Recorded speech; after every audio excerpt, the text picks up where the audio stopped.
Hi, everyone, and welcome to the first of our short talks this afternoon, evening, whatever the time is for you. And it's a pleasure for me to introduce Jean-François Bousseau. After graduating as an engineer in optics and physics from IOGS, Jean-François spent most of his career in R&D activities in fields including optronics, signal and data processing, optical communications, machine learning, and artificial intelligence. His experience covers all steps of product development from advanced research to industrialization. He joined Pasqal as COO in 2020. Very interesting career. We are looking forward to know more about it. So let's now start with your talk. Share the screen. Whenever you're ready. So hello everybody. Actually, I'm not here to talk about myself, but more about Pasqal, our company, which is a startup, a quantum startup, which started its activity in France next to Paris 2 years ago now. And what I will do is just give you a brief overview of our company, technology, offering, and how we intend to work with our clients, so that you get hopefully a good understanding of the kind of talents and people we would like to join us. And after the presentation, of course, I will be available with my colleagues at our booth to discuss this more in detail with you and answer any question you may have. So next, please. Pasqal is a spin-out from IOGS. IOGS is a French research center next to Paris, as I said, which has decades of experience in quantum technologies. This is, for instance, a place where Alain Aspect conducted his major works on entanglement and such things. So there is a very strong team here, which is our partner. Actually, even our founders are from this team. And we are industrializing a quantum processing unit, which is based on neutral atom technology. This technology has been developed by IOGS initially. As of today, we have let's say a little bit more than 100 qubits available, which we plan to bring online by the end of this year, beginning of next year. And our roadmap clearly points to 1,000 qubits in 2023. 1,000 qubits is a threshold where commonly for certain types of problems, this threshold is known to bring a quantum advantage. So we are aiming at that. This was for the hardware. The hardware itself is nothing if you cannot use it. To provide easy and fast access to this technology, we have developed a full software stack, which will be made available to our partners and clients to be able to use our processing units. Next, please. A very short overview of our offer. Our goal is to provide quantum processing units themselves to whoever would like to have one on premises. Not everybody may wish to do that, so of course the technology will also be available through a cloud infrastructure which we are developing. This cloud infrastructure can be ourselves, or it can be also partners. Many of them exist on the market now. And also important, also important both for our clients and for people who would like to join us. We wish to work in partnership, let's say, with users of the technology, because quantum computing is something new. Many large companies wish to investigate its benefits or wish to use this technology, but they are not familiar enough with it to dive in directly. So we have a team of expert scientists at our company who are able to work in partnership with users to jointly develop the algorithms and find the right solution to address given use cases. Next, please.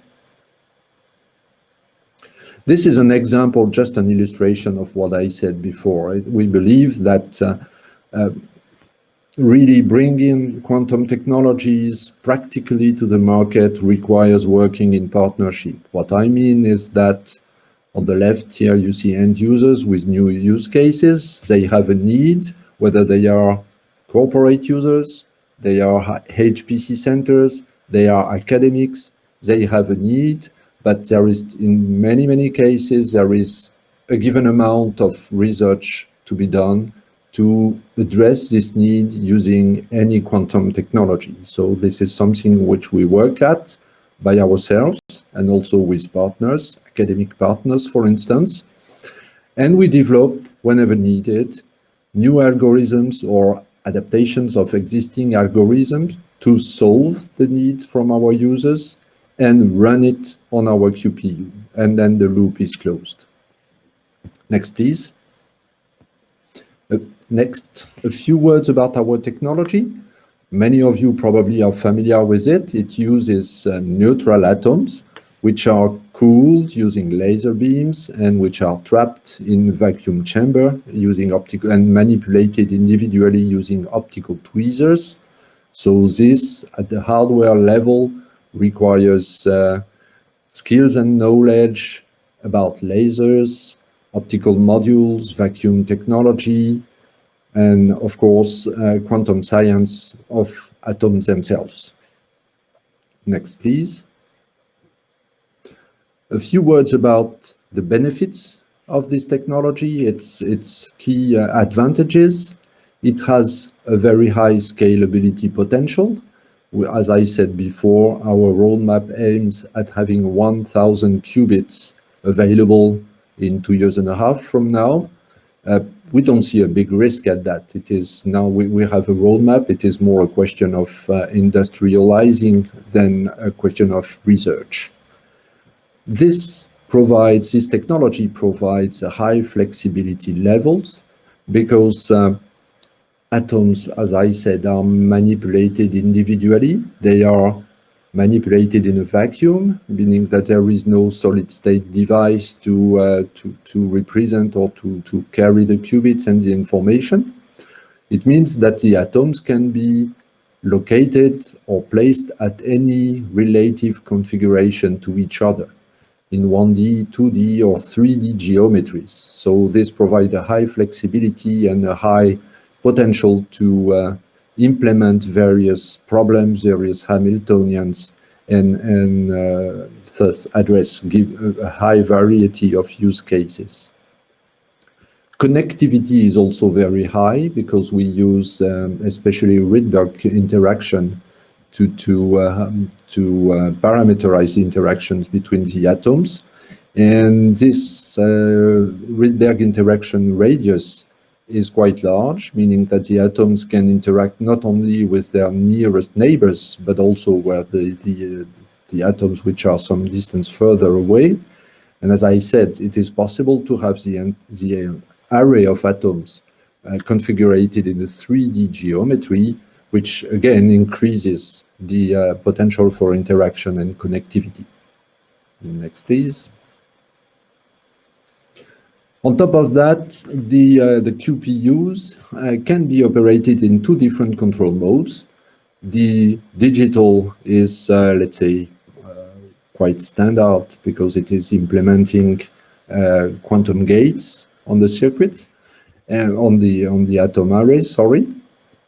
And we also have the analog control where we don't use a digital control and gates, but direct control of the atoms themselves by programming a Hamiltonian sequence, which provides an additional flexibility and the power to address more use cases. Next, please. I told you that we have developed a full stack software offer to run or to provide access to our QPUs. This is just a brief overview, an illustration of this software stack, starting from the bottom where the hardware is. There is what we call the firmware, the local algorithms which will run to control the optical modules, the sensors, the lasers, and so on. So this is really embedded software which users don't have to use directly, but which has to be very robust and reliable to provide good quality of operation of the system. On top of it, let's call it the middleware. There is specific quantum software which will embed both operating modes. One is digital, one is analog. Digital control typically is a compiler to get the quantum circuit, to get the quantum circuit gates from the end user and translate it into a sequence of pulse or direct control of the hardware. The analog control on itself allows to directly control and program these sequences of laser pulses which are used to run the computation by applying given Hamiltonians. As it is shown here, they seem to be two completely different things, but actually the computer can be run using a mix of these two control modes, which provides, again, more flexibility and more power to address given problems. Somewhere between the users and the system itself, there is a cloud layer providing safe and secure access to our computers, to our QPUs. And at the top of the stack is the application layer, which consists in, let's say, software which embeds a mix of mathematics, quantum physics, quantum science to map a given use case on basically the array of atoms. So this is a place when I said before that we wish to work in cooperation with users, this is a place where we believe that this cooperation will be especially important. Next, please. Just a short overview of the different applications that our system can address. It is especially well suited at the moment for quantum simulation, meaning simulating quantum phenomena or quantum physics by directly controlling the particles themselves. And in this case, we talk about cases such as many-body physics or material science, for instance, designing quantum materials, chemistry or drug design for the design of new molecules. And on the other hand, the system, the technology is also especially well suited to address directly hard computational problems, which include approximate optimization, machine learning, many problems in relation with which can be modeled using graphs. And what we see from the contacts that we have with users or partners is that many use cases from the real world, operating use cases from corporate users, would widely benefit from this ability to deal with optimization, scheduling, machine learning, and graph problems. So it is a clear path to very quickly find efficient applications of the technology. Next, please. And that's it.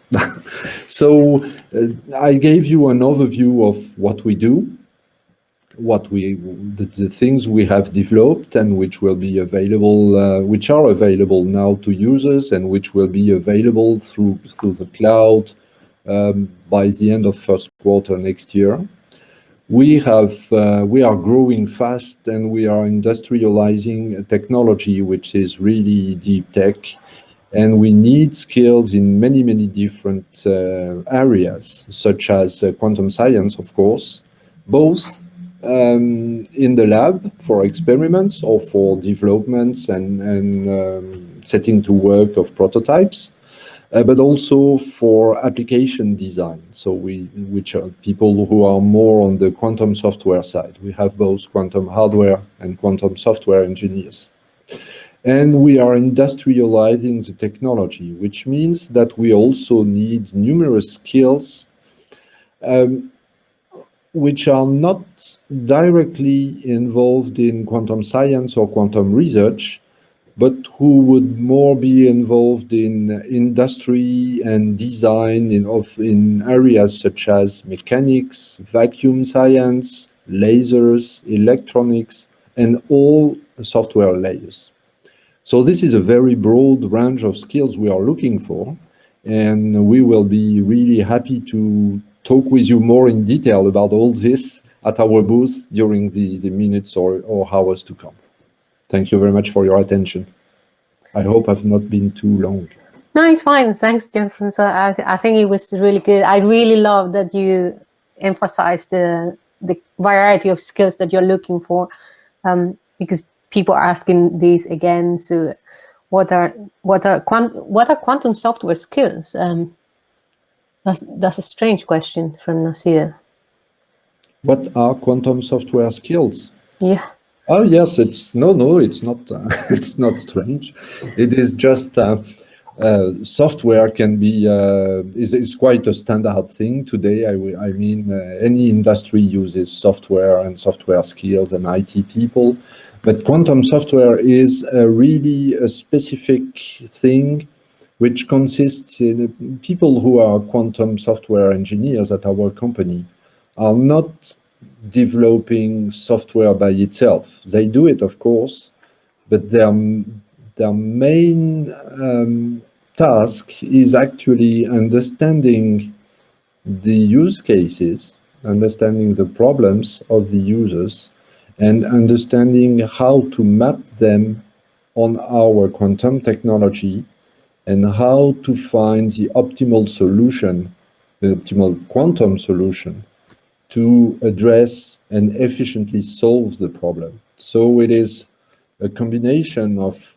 programming the system, but most important, having the deep understanding of physics, of quantum physics, to understand which parameters of the atoms, how to program the Hamiltonian, how to program the laser sequence pulses, to provide an efficient, both in terms of computing time and in terms of accuracy, provide an efficient solution to a given use case.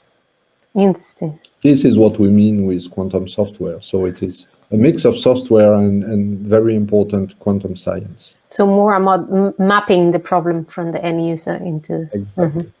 Understood. So people are asking you if there are roles for backgrounds in electronics and machine learning and AI.